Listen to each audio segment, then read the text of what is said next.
उत्तराखंड का पहलवान कह रहा है कि मैं उत्तराखंड के चौपाल में पड़ा हूँ, जो कुछ करना है कर लीजिए, जोरदार ताली के साथ स्वागत किया जाए, कहीं से कुछ नहीं।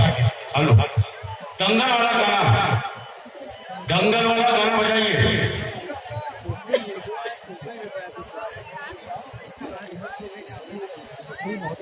बहुत अच्छे पहलवान, क्या बात है, आगे बढ़िए।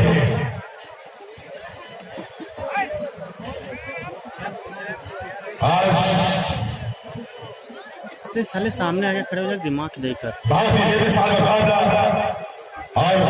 रेफरी साहब समय बताएंगे कितना समय चल रहा है। बहुत अच्छे अच्छे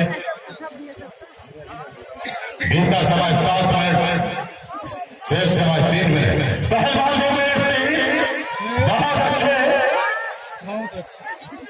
बहुत ही बेमिसाल कुश्ती, कितने अच्छे।